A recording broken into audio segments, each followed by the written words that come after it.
Now that you know the basics of metallic sponging, I'm going to show you how to accent it, punch it, posh it up. I'm going to start with the accent pens. Oh, gold, silver, and copper.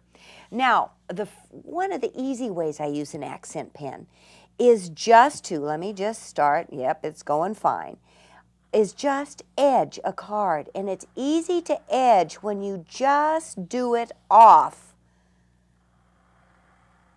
Make a little part on your backup paper and most of it on the tag.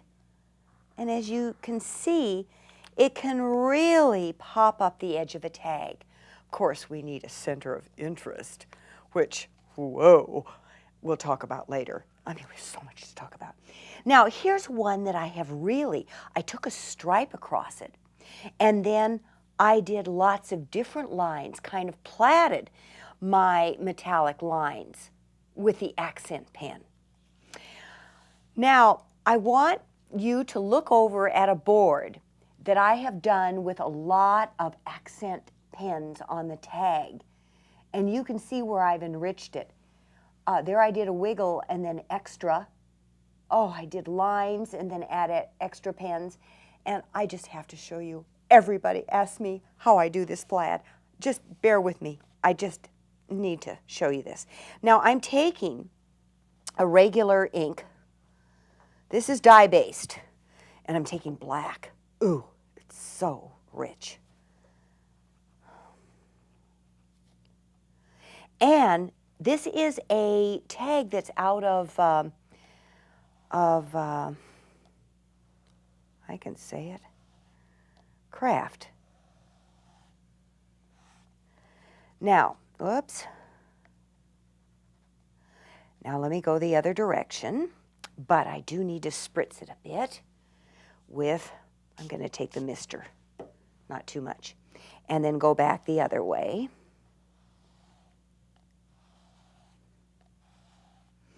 Now, wait until you see the gold pen on this.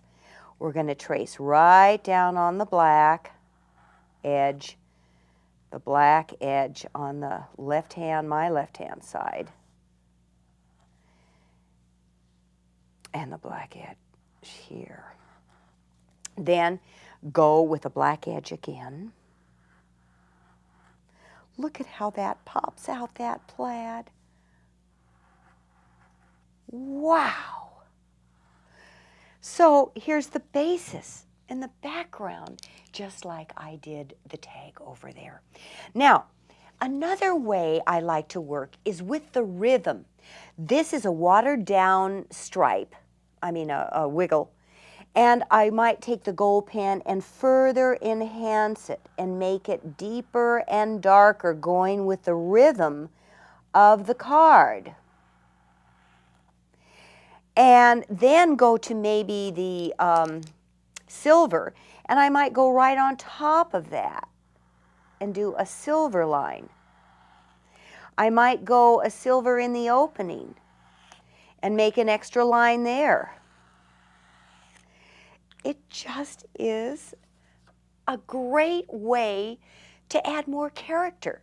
Now here I have right in front some that I've gone a little crazy. Again, you sit one of these by the phone, you're on a conversation, you're just doodling with these wonderful metallic pens.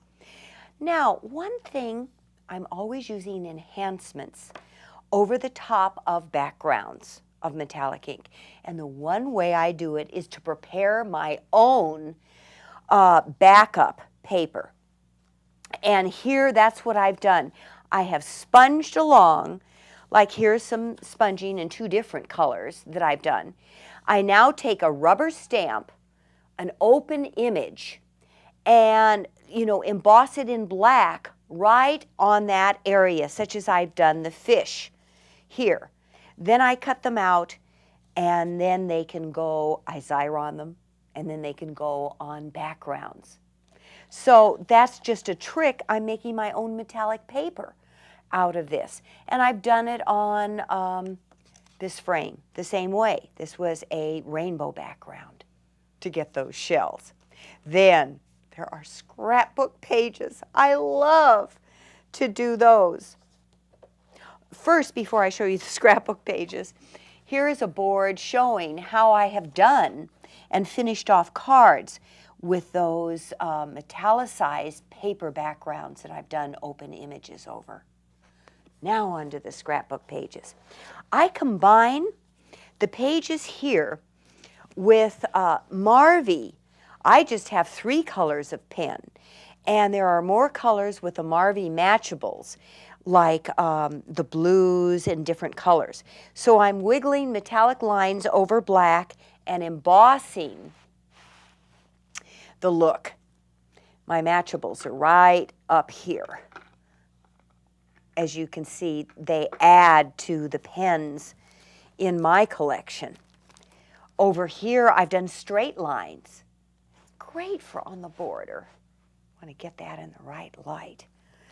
And then more with a southwestern look, with a metallic.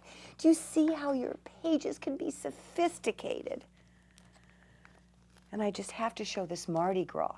You notice the way I've gotten the frame is to emboss it in gold, matching with the outside and with those edges. Here, I took a long, over here on the side, this is a stripe with a rainbow sponge in purple.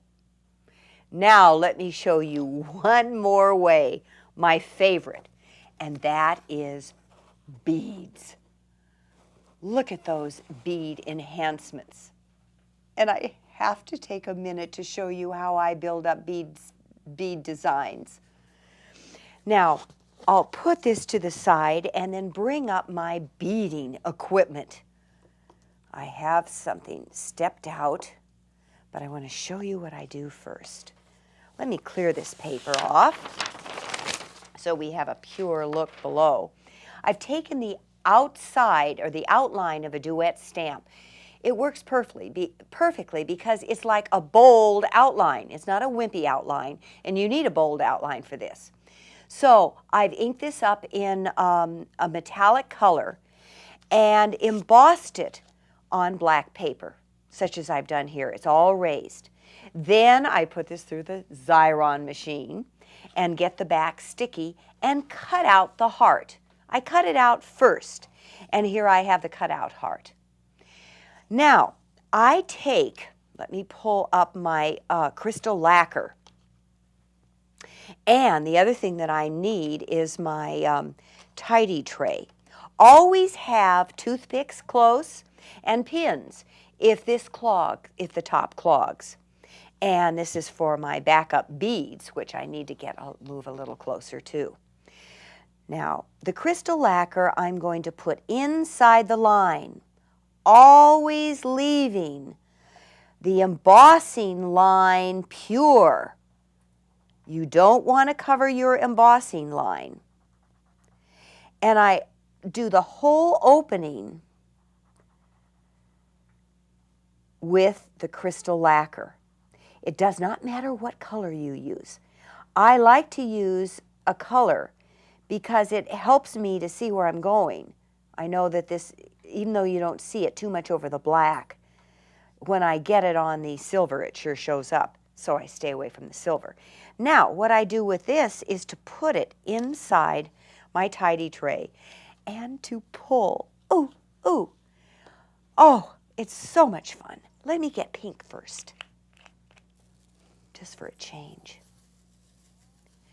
Put it all over, shake it off. And I have done my first layer. I do not stop there. Oh, not me. I will go on to do several other layers. Now, to show that point, here is another heart that has had its first layer that I did previously. So let's put crystal lacquer over the top, maybe not over the entire top, just a little bit of it, right on top there. The crystal lacquer in between will take about 20 minutes to a half an hour to dry, so allow that much time in between. Now again, we'll put and shake some beads. I'm going to shake the same color because we had a darker color underneath. Wow. Now see, you have some shading. You have the dark edge and then the lighter edge. Now, if you've done it 2 times, you can do it 3 times.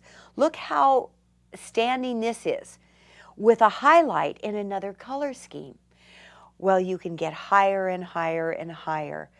I owe such a debt of thanks to Kathy Allen for sharing this method with me with my duets. Now, I've made a pin, and I can wear a pin, a beaded pin. It's just, oh, so fun. I've done all these cutouts. They enhance different things, and I want to show a few more boards with the enhancements that I've done with the beads. From the top, the snails and apples coming down on the checkerboard. You see all these backgrounds with the metallics that I went over? The dragonflies and the acorn, and then onto the hearts and the pear. As you can see, there are the hearts. The beads really add that posh touch.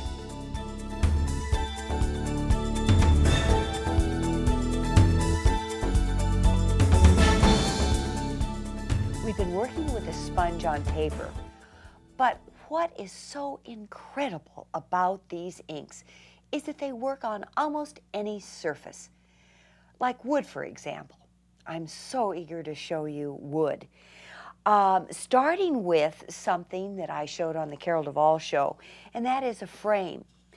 Now, this is a wood frame. Walnut Hollow makes great wood frames, and I love to use their frames. The first thing that I did to this frame, it would go directly on the wood, but I did prime it. I just took some folk art paint and acrylic paint and did a light priming because I know the colors will stand out that much more. So let's ink up with metallic ink, a sponge again. Now this is teal. I love to combine the metallics with, you know, the pure metals with the luminescent. This is some gold. Then let's go on with, ooh, some blue. Oh, it's just so much fun. Now remember, the whole key is this is only going to last maybe for 1 swipe across. So you might want to keep your inks out that you've used and go back to inking it up again. Now, going across this frame, let me see. I don't want to get in the way, so let me go over on this side, and then you can see. Look at that. That's the metallics on wood. Ooh, when I do the side.